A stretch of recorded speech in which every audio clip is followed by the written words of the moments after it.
بسم اللہ الرحمن الرحیم الحمدللہ رب العالمین وصلی اللہ علی محمد وآلہ الطاہرین ولعنۃ اللہ علی اعدائہم اجمعین الی قیام یوم الدین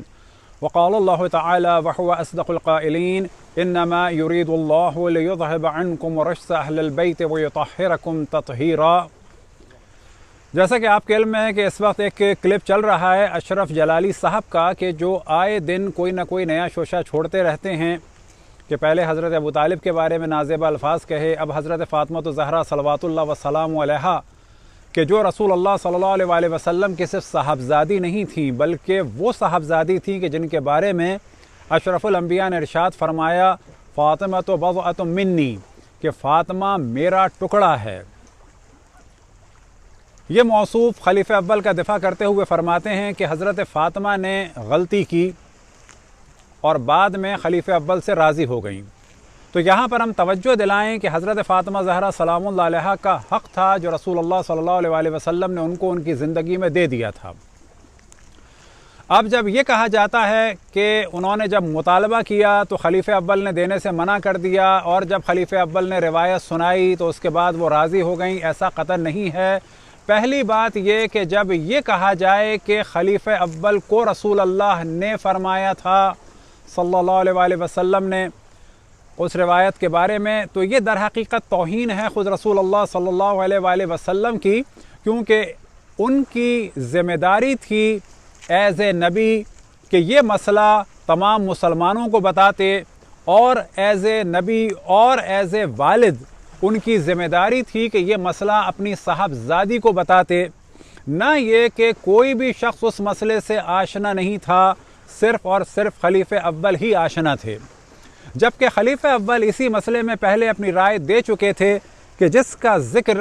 مسند احمد ابن حنبل کی جلد نمبر 1 صفحہ نمبر 4 میں ہوا، اور وہ روایت یہ ہے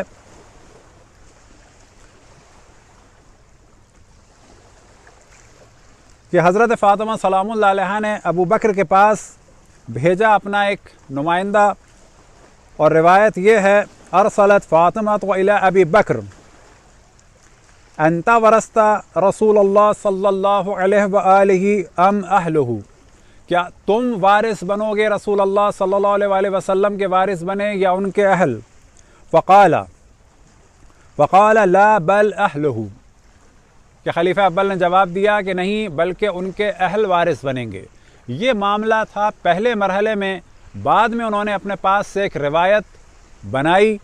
اور بنانے کے بعد رسول اللہ صلی اللہ علیہ وسلم کی جانب اس کی نسبت دی، کہ جو ہم توجہ دلا چکے ہیں کہ یہ نسبت دینا در حقیقت رسول اللہ صلی اللہ علیہ وسلم کی رسالت کے منافی ہے۔ جنہوں نے اللہ کا پیغام بہترین طریقے سے پہنچایا، تمام انبیاء سے بہتر طریقے سے پہنچایا، کیا ان پر لازم نہیں تھا کہ اپنی وراثت کا مسئلہ ان کو بیان فرماتے کہ جن کو وراثت ملنی تھی؟ لیکن اگلا سوال ہم یہ کریں گے کہ اگر جناب فاطمہ سلام اللہ علیہ کو وراثت نہیں ملنی تھی، جیسا کہ خلیفہ اول نے ایک روایت بنانے کے بعد رسول اللہ صلی اللہ علیہ وسلم سے منسوب کی، اور آج ان کے ماننے والے اس روایت کو صحیح قرار دے رہے ہیں، تو ہم سوال یہ کریں گے کہ اگر حضرت فاطمہ کو میراث نہیں ملنی تھی تو خلیفہ اول کی بیٹی کو اور خلیفہ دوم کی بیٹی کو میراث کیسے ملی؟ کیونکہ وہی میراث کہ جس کا وہ دعویٰ کرتے ہیں کہ کسی کو نہیں مل سکتی، وہ حضرت عائشہ کو ملی کہ جو خلیفہ اول کی بیٹی تھیں، اور اسی کمرے میں خلیفہ اول دفن ہونے سے پہلے انہوں نے اجازت چاہی اور حضرت عائشہ کی اجازت سے وہ وہاں پر دفن ہوئے۔ اسی کمرے میں خلیفہ دوم نے اپنی موت سے پہلے ان سے اجازت مانگی اور حضرت عائشہ کی اجازت سے وہ وہاں پر دفن ہوئے، اور اسی کمرے کی زیارت کے لیے، قبر مطہر کی زیارت کے لیے امام حسن علیہ السلام کے جسم اطہر کو لایا جا رہا تھا، اور حضرت عائشہ نے ممانعت کی، مخالفت کی، یہاں تک کہ تیر چلے۔ تو سوال یہ پیدا ہوتا ہے کہ اگر بیٹی کو میراث نہیں ملنی تھی، یعنی اشرف الانبیاء کی بیٹی کو میراث نہیں ملنی تھی، تو خلیفہ اول کی بیٹی کو یعنی زوجہ رسول کو کس حساب سے میراث ملی؟ اگر زوجہ رسول کو میراث ملنی تھی تو پھر دختر نبی کو بھی میراث ملنی چاہیے تھی، اور اگر یہ روایت تھی کہ ہم کچھ نہیں چھوڑتے اور جو ہوتا ہے وہ صدقہ ہوتا ہے، تو پھر جب حضرت فاطمہ کو میراث نہیں ملی تو حضرت عائشہ کو بھی نہیں ملنی چاہیے تھی، اور وہ کمرہ کہ جس میں اشرف الانبیاء دفن ہوئے وہ تمام مسلمانوں کا ہونا چاہیے تھا، اس میں حضرت عائشہ کی اجارہ داری، اس میں حضرت ابوبکر کا دفن ہونا، اس میں حضرت عمر کا دفن ہونا سراسر غلط تھا۔ تو یہاں سے ماننا پڑے گا کہ بعد رسول اللہ صلی اللہ علیہ وآلہ وسلم اہل بیت پر ظلم کا سلسلہ شروع ہوا، اور اسی پر اپنی گفتگو ختم کرتے ہیں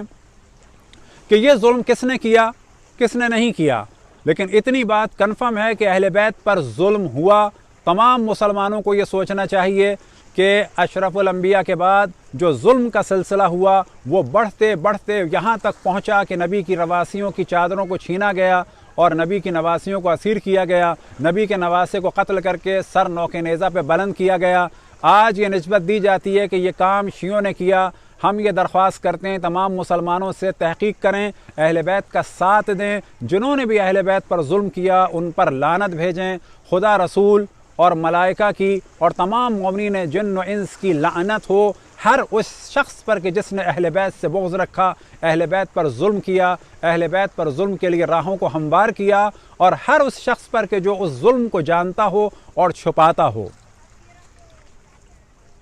خداوند تبارک و تعالیٰ سے دعا ہے کہ ہمیں اپنے رسول، اپنے حجتوں، خصوصاً امام زمان علیہ السلام کی معرفت اور اطاعت کی توفیق عطا فرمائے۔ وصلی اللہ علی محمد و آلہ الطاہرین۔